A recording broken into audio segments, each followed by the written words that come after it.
All right, welcome to another week of I Can't Believe We Haven't Got Canceled, the Unnamed Security Podcast. Last week I went off a little bit. Uh, there's I can't say what I was going to say. Anyway, Matt and Carl and I were at a conference. Bob was watching virtually, he couldn't attend it live, and we were going to shoot there. And then, all hell broke loose, and I came home, Matt came home, and Carl's waiting to come home. I'm still in Indiana. Learning stuff. Indiana. Yeah. Yeah, I know. It's good old Midwest, baby. Let's go. It's wonderful. I mean, I'm doing the middle tour. There you go. There you go.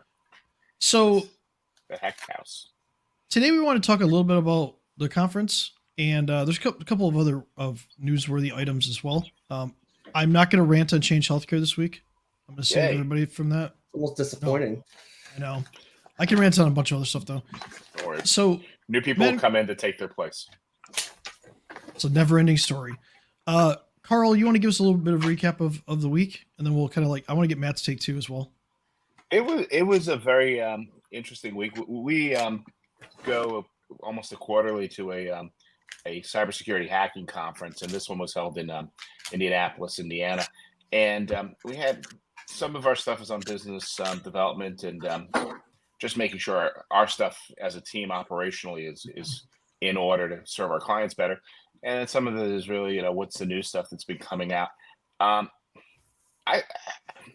know nothing about race cars, and because of the environment we were in, we got to speak with two guys who had been in the competitive racing scene, and I found that to be more interesting. It was a nice reprieve from all the stuff the techniques and everything that was going on, and it's amazing when you're operationally efficient what you can do.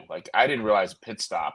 I hadn't been following. It was 8 seconds, and now it's down to 1.6 seconds. Wow. For a pit stop. And if you watch one of these things on YouTube, it's 20 people around a car, and they all have one small job to do, and they do it incredibly efficiently. And I was just thinking, once you gum up the works there, whether you don't have your house in order, you just can't get that stuff off you. And to your point about efficiency, that's something that we see. So one of the things that you'll look at in IT and cybersecurity in general, and because I'm going to segue on this one, how many MSPs out there are just rolling out a ridiculous number of tools, and not really thinking about the impact on the end user and how hard that is to manage, and how many actual threats they're actually introducing. I'll give you an example. I got a letter from Dell this morning. It's another letter. I love these letters. But my information, but congratulations, you've been you've been added to the list. But luckily, it's your name, your physical address. You're so cool they can stalk me. That's my list of stalkers is really high right now. And all of ours. They could get my order information. All right, so they get some service tech stuff, so they could do some fraud there. So, but the point being is, Dell was actually really fast on this. They sent this out, and yes, it's bad, but how quickly could you, after knowing you got breached or knowing you had something, get that communication out in the right way? Actually, I don't want to say lighten the blow, but actually say, hey, here's what happened. Here's what probably got accessed, and this is what we're doing, and what can you do? And they did this in a relatively short time. They don't give the date yet. We'll find more about this. I'm not saying Dell is great about this whole incident because we don't know how it happened, but the communication plan is there. Do you have a communication plan? Well, that's basically what an incident response plan is supposed to be in action. And we talk about these things, and companies say they have them, but are they training everybody to behave as if you're doing a 1.6 second pit stop, and execute? These guys might be. They got this out quick because the news didn't yesterday. Being done correctly, because it's not a matter of if somebody's going to get hacked; it's when they are. So they were prepared for this situation, and that's what really changes everything around. Is how quickly they can mitigate the threat. Yeah, and one of the things that we're seeing, in our operation, right? We've been working on this operational efficiency for a while, because what we want to do is from the time we get an alert to the time there's an action taken, we want to shrink that timeline, right? That's the whole point of doing this, is to shrink that timeline. Right now, our team is we're able to respond to a critical alert in about 2 minutes. Mhm. I want that to get better. High alerts are roughly about 5 minutes, and then low alerts are a little bit longer because usually if it's an alert that's considered a low, it's not really a critical issue. It's more of just an informational thing that you just want to kind of peek at and stuff. But how low can we get those? Because the quicker we can respond, the quicker we can either shut down an attack or rule that it's just like maybe it's like a false positive. Maybe something just happened. It's a false positive, right? So, and Chris, that response number you just gave us, that's around the clock, right? yeah. One of the things that we've done is we've invested in a lot of tools where we can have some automation to it. So like AI and machine learning can make determinations without human interaction. So if it's a serious enough issue, we can write out like what's basically a playbook, like you'd have in sports, to say, hey, if this happens, this is how we respond to it, and let it kind of automate, and then have a human kind of validate later. Because as a business owner or a business executive, if a cybersecurity incident is bad enough, you probably want to err on the side of caution and stop it, isolate it, and worry about the fallout later. Yeah. Stop the spread. Stop the spread. So now, some people might have different opinions of that depending on their business. Maybe that would cause catastrophic business problems. But that's something that you have to kind of determine in the business, and then kind of write that playbook out for it. That's why it's in the policy. Yeah. But that's why I love the operational efficiency thing, Carl, is because of that. Because that, and how can we get better at responding to threats, but other things too, but like mostly the threat part. Matt, what was a big takeaway for you? Honestly, really similar to Carl's. It's always nice to see things applied in a different light. They just makes it click different ways. So, people might have trouble with the analogy of a pit stop in a racing team versus cybersecurity response. But the fact of the matter is they do that pit stop. They rehearse it. They get better at it. They have a plan in place. They say, if this happens, then do that. That's really all incident response is. And that's probably how you got that email from Dell so quickly. They had some kind of plan in place, and it really comes down to what's your plan. If you think there's a breach detected, do you shut down immediately? Who follows up? What happens exactly? If it's a hospital, maybe you can't shut down. So what's the plan there? What's the next step? Because in panic, you're not going to pick a good one. So it needs to be documented while things are calm during business planning involving key players, so that when it's enacted, that's just what you do. Are you saying that a checklist to follow is something you can consistently do versus just having an emotional response to the situation? I'm saying I love checklists and I hate emotional responses to situations. Yeah. Right. Yes. Well, come on, let's be real. We all act rational when we're emotional. Mm-hmm. All of us, right? Anger. That's why I have the checklist, though. Yeah. That's why we shouldn't shoot a podcast when Change Healthcare is involved. Anyway, moving on. Bob, what was something that? Chris? Yeah, I did an anger response checklist. Bob, what was something that you gained?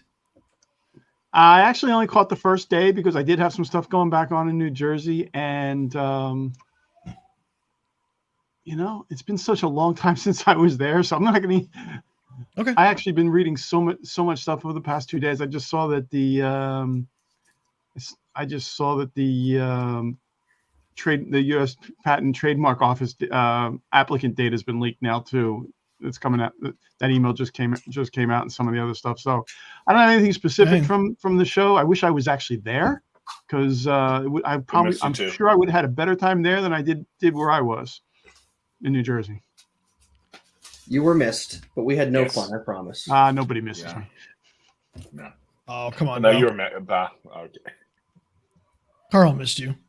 I only have to with race cars. No big deal. Yeah. I Thanks, talked guys. to strangers. Sorry. To really have fun, my risk management strategies at Blackjack worked out really well until we had to leave, and then I just threw my risk management out, and then I just handed money out to people. It was a casino night. It wasn't real money. So paid the ransom. You paid the ransom. No, I went from a table that was limited to an unlimited table, and I'm just like, I gotta leave, so I'm gonna see how much money I can get in a very short period of time, and it did not go the way I thought it was going to go. The cards were not in my favor. Which I don't sometimes gamble. I just don't have the patience for it. Well, that's well, what what you wasn't real weren't money. playing for real dollars. Yeah, Yeah. I was playing 3 hands at a time. I was really risking it. I was just like, I was. If we want to go cyber speak here, I was like, I was basically saying, hey, I'm just going to open up these ports on my firewall to my internal network and just say, hey, what's going to happen? And You didn't just open up the ports. You left your password at the default level. Password? I removed the password. What are you talking about? Oh, that's true. It gets in the way. Literally, I published my file share on the internet. And by the way, people actually do this. Like, we're joking here, but like, I've seen people publish their internal file server on the internet and without passwords. Well, it's you wild. go from the. Well, nobody wants my data. I don't have anything good there. Yeah, well, I'll never miss it. But anyway, the best story I have, and I'll finish with this. Is I found this is an accident, by the way. I was looking for some information, and I typed in the wrong IP address for one of the prospects that we were doing a vulnerability assessment for, and I found a VoIP phone server on the internet, and I had access to something like 75 gigabytes of recordings. Ooh, awkward. Yeah, you weren't even looking for it. That's great. I just typed I was one number off on the IP, and it was like Comcast or something like that, and I ended up it was like oh, this is SMB. I'm like, what? So I went to it, and I'm like, I looked at the IP later. I'm like, oh crap, that was the wrong IP. But Open share. I was browsing their file share of their phone service with all the recordings. The recordings went back like, I don't know, like 2 years or something like that. So I could have just went through and downloaded it, and I don't know how much information I could have gleaned off of it, but just think about that. Like that's the kind of stuff that. So I just we actually just went through the PCI recompliance process for us, and as I'm going through the checklist, one of the questions came in was, do you share credit card information via email? No, we don't do that. But if we did, that would have made us a high risk. The next question was, do you have a recorded phone system? That automatically pushes you into high risk on the PCI side. So, because people could talk about, there could be credit cards that were talked about on those phone calls, and it's not. And as you just pointed out, people don't secure that data. That's a valid point. Also, I don't record any phone calls. Neither do we. Well, this week, because I got to hit the airport. All right, it's gonna be a short show, guys. A closing thought. Anybody have a closing thought? Don't click on anything you don't know where it's coming from. So if Carl emails you, don't click on his email. Got it. Please don't open mine. That's high risk by default. Exactly. Exactly. Get ready for PCI. We should do it. We should do a new session in the future about PCI because a lot of changes coming down the road for everybody. Oh yeah, 4.0, right? Yes, it is. Yep. DSS 4.0. Okay. Cool. Well, we'll put a show together specifically around the changes, things like that. Everybody have a safe week. See you next week. We'll talk to you next week. See you next Pitch your week. plane, Carl.